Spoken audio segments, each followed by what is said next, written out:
Hello friends, welcome to my channel dream jobs. तो friend, आज BPSC chairman Atul Prasad के द्वारा पूरा डिटेल नोटिफिकेशन इंटरव्यू के द्वारा बता दिया गया है।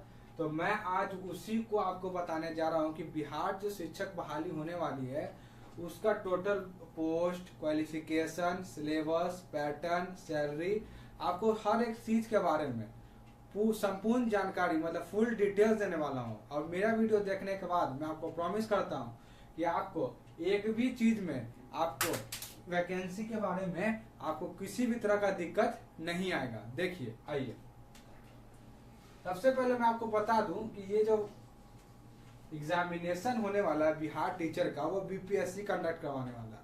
बीपीएससी क्या है? Bihar public service commission. इसके द्वारा आपको बिहार टीचर में वैकेंसी होगा। ये जो वैकेंसी होने वाले हैं फ्रेंड्स, वो 3 पद पे अभी होने वाले हैं।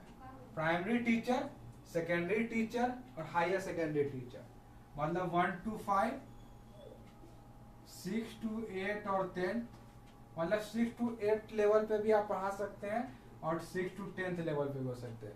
अगर 9 10th का अलग वैकेंसी नहीं आया तो आप, अगर 9 10th का अलग वैकेंसी आता है तो आपको 6 to 8 तक पढ़ाना है। और अगर 9 10th का अलग अभी बताया नहीं गया फ्रेंड्स, अभी तक के नोटिफिकेशन में क्लियर नहीं किया गया है कि जहां तक मुझे पता है आपको 6 to 10th ही पढ़ाना है। 9 10th के लिए अलग वैकेंसी नहीं दी जाएगी। तो ऐसा आप मान के चलिए कि 6 to 10th आपको पढ़ाना है। 1 to 5 primary teacher, secondary teacher जो रहेगा 6 to 10th, और हायर सेकेंडरी जो टीचर होगा वो पढ़ाएंगे 11th और 12th को। ठीक है फ्रेंड्स, अब मैं आपको टोटल वैकेंसी के बारे में बताता हूँ। जो प्राइमरी टीचर के जो वैकेंसी निकल के आ रही है वो है 79,943 वैकेंसी है। और सेकेंडरी टीचर का है 32,916, मतलब 32,916 पोस्ट है। हायर सेकेंडरी का 57,602 पोस्ट है। ये टोटल पोस्ट है। इसको अगर हम टोटल करते हैं तो 1,70,416 पोस्ट होता है। मतलब कितने पोस्ट होंगे? 1,70,416 पोस्ट होने वाले हैं। उसके बाद इसमें क्या आपको जानने की जरूरत है? वो जानने की जरूरत ये है कि 50 + 50, 35 + 65 और 35 + 65। अब आप सोच रहे हैं फ्रेंड्स कि मैंने ये जो लिखा है वो क्या लिखा है। तो ये मेल और फीमेल का रेशियो है।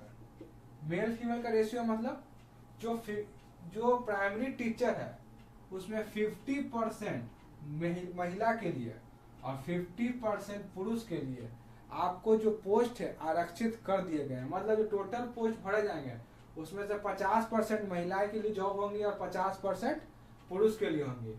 सेकेंडरी टीचर में 35% महिलाओं के लिए और 65% पुरुष के लिए। उसी तरह हायर सेकेंडरी में 35% महिलाओं के लिए और 65% पुरुष के लिए, मतलब मेल के लिए होने वाला है। उसी तरह फ्रेंड्स, अब आगे चलते हैं। जो ये पोस्ट है वैकेंसी, उसका क्वालिफिकेशन क्या रहेगा? तो क्वालिफिकेशन भी फ्रेंड्स आज आ गया है। जो प्राइमरी टीचर के लिए वो 12th होना चाहिए, सीटेट टेस्टेड होना चाहिए, डीएलएड होना चाहिए, बीएड होना चाहिए। अगर इस क्वालिफिकेशन में आप आते हैं तो आप प्राइमरी टीचर के लिए एलिजिबल हैं। ग्रेजुएशन के लिए secondary teacher, higher secondary teacher के लिए सेम है। ग्रेजुएशन, सीटेट टेस्टेड या बीएड होना चाहिए। डीएलएड सिर्फ 1 to 5 बच्चों के लिए, मतलब डिप्लोमा, उसके लिए एलिजिबल होता है। उसके बाद आपको बीएड करना है ही करना है। उसके बाद मैं आपको फ्रेंड बता दूं, बहुत सारे लोगों का ये सवाल है कि एक बच्चा क्या एक ही फॉर्म भर सकता है या एक से ज्यादा फॉर्म भर सकता है कि नहीं।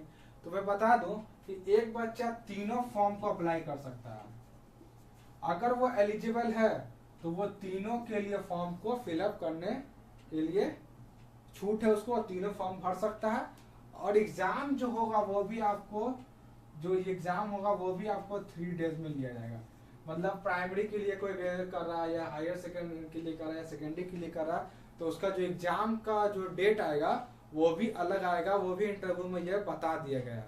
ऐसा नहीं कि फॉर्म भरवा लिए और सबको मिक्स कर दिए कि एक ही दिन ले रहे हैं, इधर ले रहे हैं, किसी एग्जाम छूट रहा है, किसी कुछ छूट रहा है। वैसा नहीं होने वाला है, जैसा कि बताया गया है इंटरव्यू में। उसके बाद फ्रेंड्स मैं आपको बता दूं, जो अप्लाई डेट है वो आपका जो टेंटेटिव, मतलब उम्मीद है कि होना ही है, वो मई एंड रखा गया है, क्योंकि उन्होंने ये कहा है कि हम बच्चों को तैयारी करने के लिए 90 डेज देने वाले हैं, मतलब 3 महीने का समय हम आपको तैयारी करने के लिए देंगे ही देंगे। तो क्योंकि उन्होंने ये भी कहा है कि अगस्त लास्ट में हम एग्जाम करा लेंगे, इसकी पूरी उम्मीद रखी गई है। तो मई एंड में रखेंगे तभी जाके 3 महीना मिलेगा, तभी तो होगा। अगर ये जून हो जाता है फ्रेंड्स, तब एग्जाम जो अगस्त में ना होकर सितंबर में होगा। लेकिन आप मई तो चल ही रहा है, 15 तारीख हो गया है, ऐसे तो बोला गया है कुछ दिन में नोटिफिकेशन आ जाएगा, लेकिन फिर भी आप मान के चलिए 15 दिन है। उसके बाद हम देखिए फ्रेंड एग्जाम पैटर्न को आप समझते हैं कि ये जो एग्जाम होने वाला है उसमें क्या है। देखिए एग्जाम का जो पैटर्न होगा, सबसे पहले फेज 1 होने वाला है, उसके साथ होगा फेज 2। फेज 1 में क्या है, 25 + 75। 25 + 75 क्या है वो मैं आपको समझाता हूँ। 25 + 75 का मतलब है कि 25 मार्क्स का इंग्लिश पूछा जाएगा और 75 मार्क्स का हिंदी पूछा जाएगा। उसके बाद ये 100 मार्क्स होंगे। तो जो फेज 1 होगा वो होगा क्वालिफाइंग।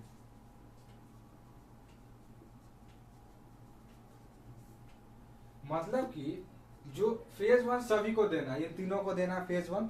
जो बच्चे क्वालिफाई करेंगे वही फेज 2 का एग्जाम देंगे। तो ये 25 और 75 मार्क्स का है, तो मतलब 25 मार्क्स का इंग्लिश पूछा जाएगा, 75 मार्क्स से हिंदी। जैसा कि इंटरव्यू में बताया गया, इंग्लिश जो होगा आपका लो लेवल का होगा, हिंदी जो होगा वो आपका हाई लेवल का होगा। इसमें भी एक प्रॉब्लम है, मैं आपको बाद में बताऊंगा। जो बच्चे इसमें क्वालिफाई करेंगे, क्वालिफाई कैसे करेंगे, मिनिमम 30% जो बच्चे लेके आएंगे, 30% से नीचे नहीं, मतलब 100 में से 30 मार्क्स लेके आएंगे, वो डायरेक्ट फेज 2 के लिए आगे चले जाएंगे। फेज 2 का जो पेपर होगा वो होगा प्राइमरी के लिए 150 मार्क्स का, सेकेंडरी के लिए 100 + 50 और हायर सेकेंडरी के लिए 100 + 50। इस 150 में आपसे पूछे जाएंगे, ये पहले मैं समझ लेता हूँ कि ये आपको बता दो प्राइमरी के लिए क्या होगा, ठीक है। उसके बाद मैं बताऊंगा कि 100 + 50 क्या है और 100 + 50 हायर सेकेंडरी के लिए क्या है। इसमें जो 150 में पूछे जाएंगे, इसमें आपको पूछा जाएगा जीके, जीएस प्लस वो जो सब्जेक्ट में पढ़ाने वाले, जैसे math, reasoning, English, Hindi, SST, EVS, ठीक है फ्रेंड। ये सारे चैप्टर और बिहार के बारे में, अबाउट बिहार, अर्थ, मतलब अर्थ से जुड़ी चीजें, मतलब कि मतलब जीके जीएस में फ्रेंड्स वो आता है, जनरल नॉलेज में आता है। तो ये सारी चीजें आपको 150 मार्क्स से पूछे जाएंगे, और जो इसमें क्वालिफाई करेगा वही प्राइमरी टीचर बनने वाला। ये क्वालिफाइंग है, ये मेरिट है, ठीक है फ्रेंड्स, ये जो है मेरिट है। अब मैं जान बताता हूँ 100 + 100 क्या है। जो बच्चे ग्रेजुएशन में हैं, मतलब सेकेंडरी हायर सेकेंडरी के लिए, वो जो सब्जेक्ट पढ़ाने वाले हैं उनका तो जो सब्जेक्ट होगा वही पढ़ाने वाले हैं। जैसे सपोज, जैसे मैं भी बीएड कर रहा हूँ, अभी सीटेट क्वालिफाई मैंने कर लिया है, तो मैं भी बिहार का ही रहने वाला हूँ। तो मैं आपको बता दूं, जैसे मैंने मैथ से ग्रेजुएशन किया है, तो मैं जब टीचर बनूंगा तो मैं मैथ से ही मैथ ही बच्चे पढ़ाऊंगा। जो बच्चे इंग्लिश से कर रहे हैं, हिंदी से कर रहे हैं, या फिजिक्स का कर रहे हैं, केमिस्ट्री से कर रहे हैं, तो वो बच्चे वही पढ़ाएंगे सब्जेक्ट। तो वो 100 मार्क्स का मेन सब्जेक्ट का क्वेश्चन होगा, 100 + 50। और ये जो 50 मार्क्स है वो ये है, इसमें भी ये। अगर मैंने तीनों सब्जेक्ट के लिए फॉर्म भरा, तो जो मैं जो 150 मार्क्स का ये एग्जाम दूंगा, 100 मार्क्स के लिए मैथ और 50 मार्क्स का ये एग्जाम दूंगा, 100 मार्क्स का मैथ और 50 मार्क्स का ये दूंगा। अब आप पूछेंगे फ्रेंड कि मैथ इसमें भी है, मैथ इसमें भी है, तो वैसा क्यों है? ऐसा इसलिए है कि ये जो एग्जाम होगा आपको, जो ऐसा 1 to 5 को पाना, तो 5+ का बच्चे का मैथ आपको थोड़ी ना पूछा जाएगा, सोशल साइंस थोड़ी ना पूछा जाएगा। ये जो इसका लेवल होगा वो 12th बेस होगा, मतलब कि 12वीं होगा। और इन दोनों का जो आपका जो लेवल होने वाला है फ्रेंड्स, वो लेवल 12वीं प्लस ग्रेजुएशन, और इसका जो होने वाला है वो ग्रेजुएशन प्लस पोस्ट ग्रेजुएशन होने वाला है लेवल। मतलब सबसे मैथ इसमें भी पूछा जाएगा लेवल 12 का, लेकिन इससे भी हाई मैथ लेवल का इसमें मतलब पोस्ट ग्रेजुएशन लेवल तक का मैथ आपको इसमें पूछा जाएगा। समझे फ्रेंड, ये लिखा हुआ। और किसी ने इंग्लिश से किया, हिंदी से किया है तो इंग्लिश का पेपर होगा, लेवल 12 का यहाँ पूछा जाएगा 12 तक का। फिर फ्रेंड्स मैं आपको ये बता दूं, जो डिफिकल्टी लेवल रहने वाला है वो यही रहने वाला है। मतलब लेवल 12 150 मार्क्स से पूछा जाएगा ये, और जो मैथ 50 रहेगा और मैथ 50 लेवल से हायर सेकेंडरी का रहेगा वो यही रहने वाला है। समझे फ्रेंड, आइए आगे चलते हैं। एक चीज और इसमें आपको मैं बता दूं जो छूट गया था मेरे से, बहुत सारा का क्वेश्चन ये था कि जो लोग सीटेट देने वाले हैं, मतलब अपेयरिंग में है या बीएड अपेयरिंग में है, क्या उस फॉर्म को भरने के लिए एलिजिबल है? तो इसका जो जवाब है वो है नो। जो लोग पास्ड है वही इस फॉर्म को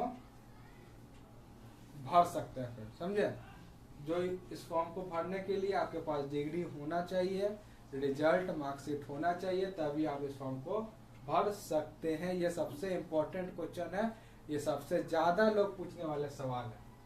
ठीक है फ्रेंड्स, ये बता दिया। अब मैं फ्रेंड्स सिलेबस बताता हूँ। ठीक है, सिलेबस क्या रहेगा, मैथ का तो बता दिया। सिलेबस तो फ्रेंड मैंने बहुत कुछ बता ही दिया, सारा सब्जेक्ट यही बता दिया। यहाँ मैंने अलग से लिखा है लेकिन फिर भी लिख देता हूँ। जो प्राइमरी के लिए पूछा जाएगा वो होगा GK, GS, math, reasoning, EVS, SST. ठीक है फ्रेंड्स, बिहार के बारे में समझे फ्रेंड, ये रहेगा। और जो सेकेंडरी और हायर सेकेंडरी का जो है वो जो आपका पूछा जाएगा वो मेन पेपर रहेगा।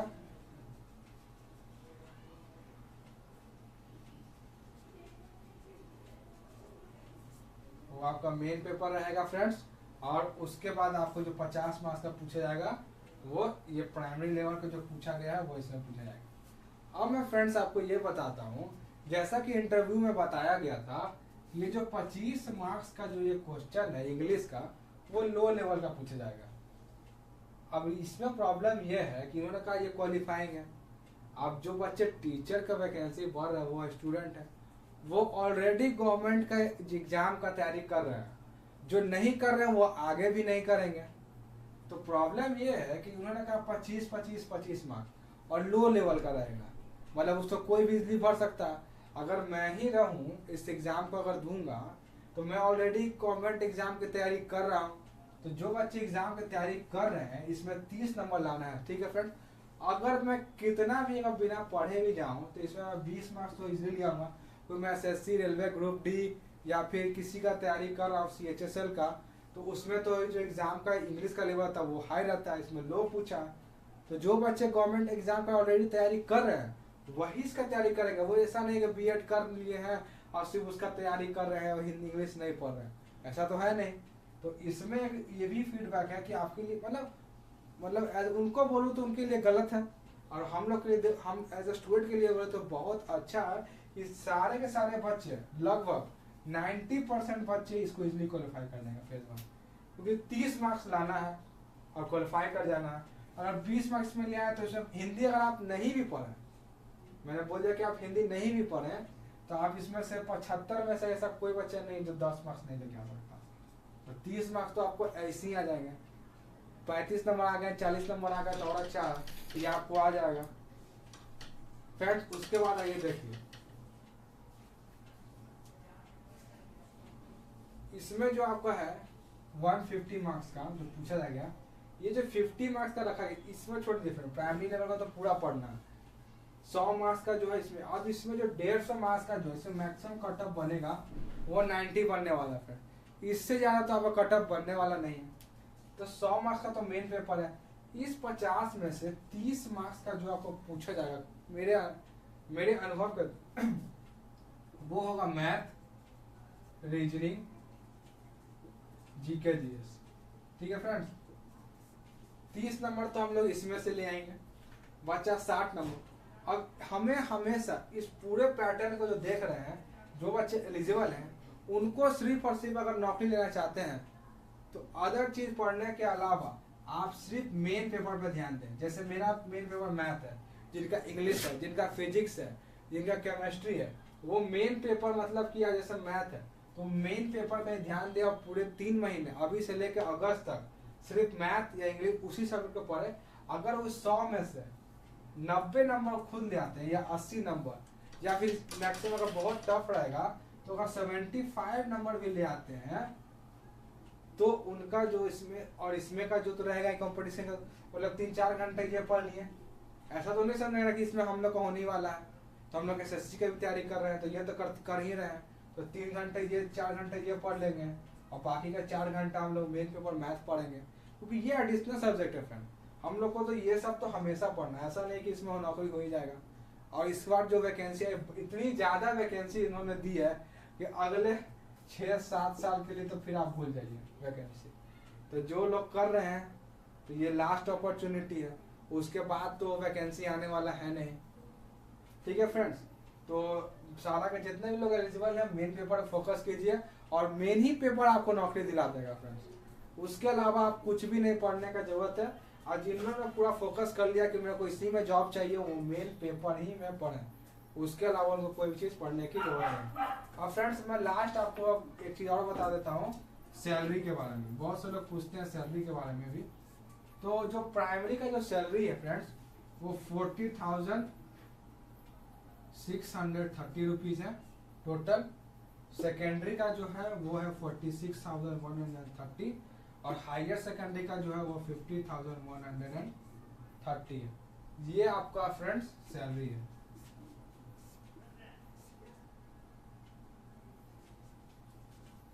ठीक है फ्रेंड्स, ये आपका सैलरी है। मैंने आपको एग्जाम का सिलेबस ही बता दिया हूँ। और फ्रेंड्स हाँ, नेगेटिव मार्किंग है। अगर 4 ऑप्शन पूछे जाएंगे तो 1/3, अगर 5 ऑप्शन पूछे जाएंगे तो आपको 1/4 मार्क्स डिडक्ट कर दिए जाएंगे। ये नॉर्मल सा फॉर्मूला है, ये आप जानते ही हैं, उन्होंने भी यही सेम चीज बोली है। तो मैंने आपको पोस्ट के बारे में बता दिया, वैकेंसी के बारे में बता दिया, क्वालिफिकेशन के बारे में बता दिया, एलिजिबिलिटी के बारे में बता दिया, apply date, exam date, syllabus, pattern और ये जो एग्जाम सिलेबस है, नेगेटिव मार्किंग बता दिया। क्या आपको किस तरह से तैयारी करनी है फ्रेंड्स वो भी मैंने आपको बता दिया है। तो फ्रेंड्स आज के लिए इतना ही, जल्द मिलेंगे। और मैं चाहूँगा कि सारे के सारे लोग मेरे वीडियोस को देखें, मेरे चैनल को सब्सक्राइब करें।